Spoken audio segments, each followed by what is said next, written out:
আসসালামু আলাইকুম। সংবাদে আপনাদের সবাইকে স্বাগত। সংবাদ শিরোনাম। নির্বাচনে পিআর সহ 5 দাবিতে জামায়াত সহ 3 ইসলামী দলের বিক্ষোভ কর্মসূচি ঘোষণা।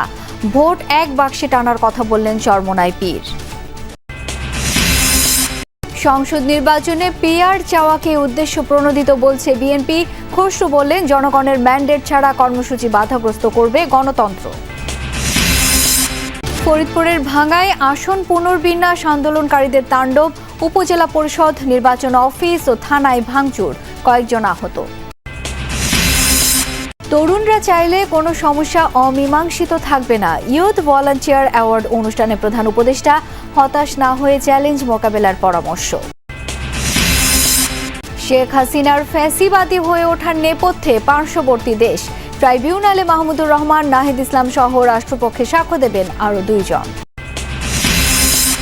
ডাকসু নির্বাচনে প্রার্থীদের দ্বিতীয় দিনের প্রচারে ব্যস্ততা। চাকসুতে মনোনয়নপত্র নিলেন আরও 69 প্রার্থী। 3 ছাত্র সংগঠনের প্যানেল ঘোষণা।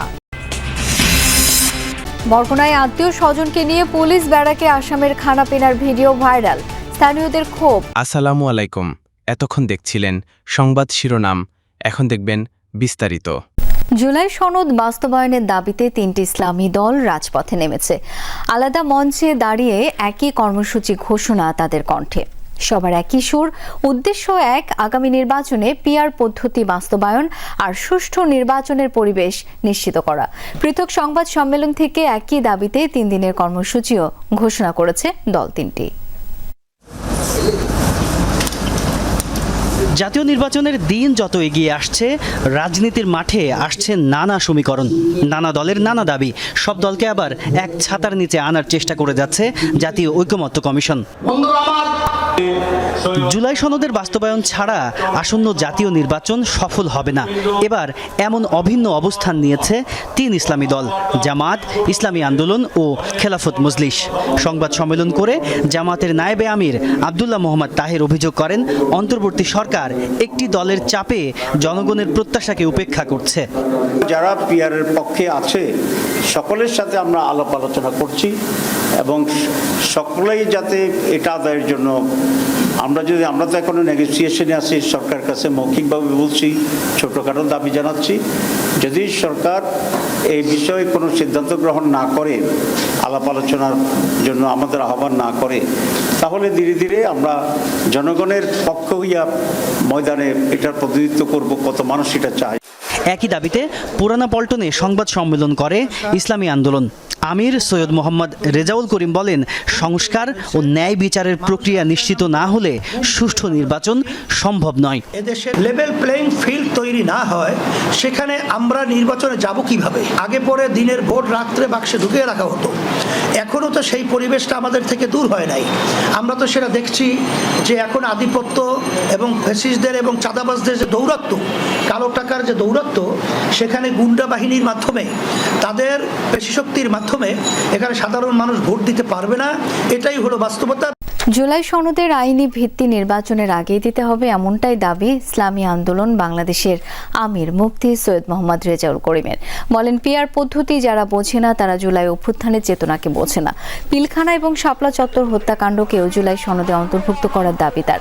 সোমবার বিকালে জুরাইনে দলের এক সমাবেশে এসব কথা বলেন তিনি। জানান, ডাকসু ও জাকসুতে যে নজির দেখা গেছে, নির্বাচনেও একই অবস্থা হবে।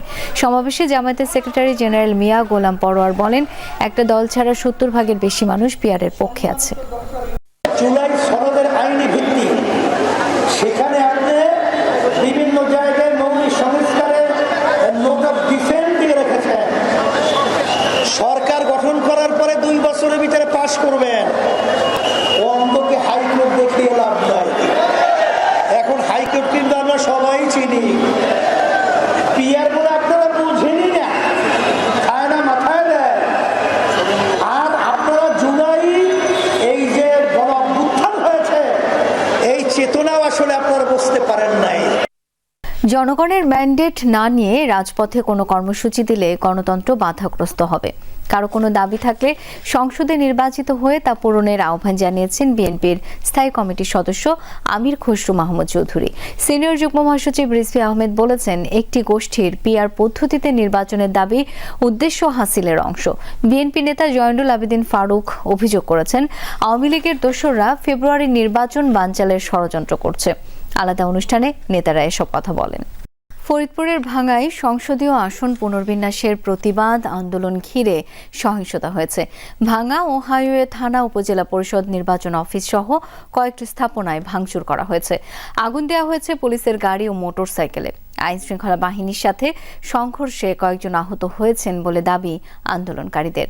দিনভর মহাসড়ক অবরোধ করে রাখায় রাজধানী থেকে ভাঙ্গা হয়ে 21 জেলার যান চলাচল বন্ধ থাকে। সংসদীয় আসনের সীমানা পুনর্বিন্যাসের প্রতিবাদে সোমবার সকাল থেকে ফরিদপুরের ভাঙ্গাই মহাসড়কে জড়ো হতে থাকেন বিক্ষোভকারীরা। দুপুরের দিকে ছড়ায় উত্তেজনা।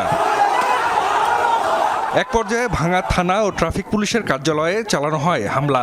ভাঙচুর করা হয় অন্তত 5টি গাড়ি ও 3টি মোটরসাইকেল। কয়েকটি বাহনে আগুনও দেয়া হয়। এ সময় বিক্ষোভকারীদের সাথে সংঘর্ষ বাধে পুলিশের। এছাড়া হাইওয়ে থানাতেও হামলা হয়। ভাঙচুর করা হয় 8টি গাড়ি ও কয়েকটি মোটরসাইকেল। থানার বিভিন্ন কক্ষেও ভাঙচুর চালানো হয়। একদম অল্প বয়সী কিছু একজনের ছেলেমেলে একবারে একজনের ছেলেমেলে এসে আমাদের থানাতে অ্যাটাক করে।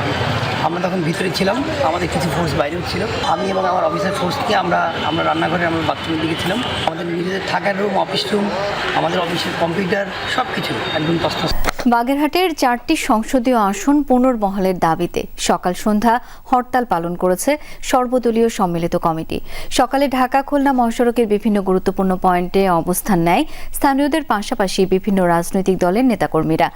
জেলা প্রশাসকের কার্যালয়ের সামনেও অবস্থান নিয়ে স্লোগানে 4টি আসনের দাবি তুলে ধরেন অনেকে। হরতালের কারণে বন্ধ হয়ে যায় দূরপাল্লা ও অভ্যন্তরীণ রুটে বাস চলাচল। এতে বাগেরহাটের সাথে অন্তত 21 জেলার সড়ক পথে যাতায়াত বাধাগ্রস্ত হয়। তবে মোটরসাইকেল ও ভ্যান চলাচল স্বাভাবিক ছিল। জেলার সংসদীয় আসন 4টি বহাল রাখার দাবিতে বেশ কয়েকদিন ধরেই হরতাল ও অবস্থান কর্মসূচি পালিত হচ্ছে। এশিয়া কাপের খবর। আসরে টিকে থাকার ডু অর ডাই ম্যাচে কাল আফগানিস্তানের বিপক্ষে মাঠে নামবে বাংলাদেশ। আবুধাবিতে ম্যাচ শুরু হবে রাত 8:30টায়। গ্রুপ পর্বে 2 দলই হংকংয়ের বিপক্ষে জয় দিয়ে আসর শুরু করেছে।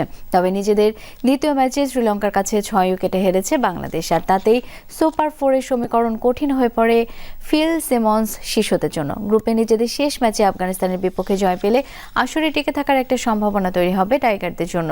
সেক্ষেত্রে আশায় থাকতে হবে আফগানদের বিপক্ষে শ্রীলঙ্কার পরাজয় জন্য। আর এই ম্যাচ হেরে গেলে গ্রুপ পর্ব থেকে বিদায় নিশ্চিত হবে লিটন দাসের দলকে।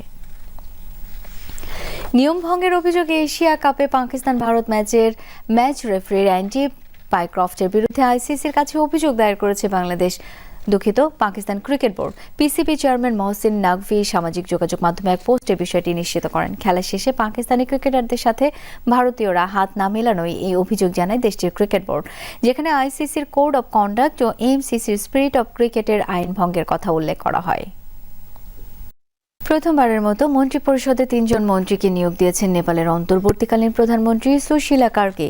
সোমবার রাষ্ট্রপতির কার্যালয়ে তাদের শপথ বাক্য পাঠ করা নেপালের প্রেসিডেন্ট রামচন্দ্র পৌডেল। এ সময় স্বরাষ্ট্রমন্ত্রীর দায়িত্ব গ্রহণ করেন ওম প্রকাশ শারজাল। একই সাথে আইন ও বিচার মন্ত্রণালয়ের দায়িত্ব সামলাবেন তিনি। জ্বালানি মন্ত্রীর দায়িত্ব পেয়েছেন কুলমান ঘিসিং।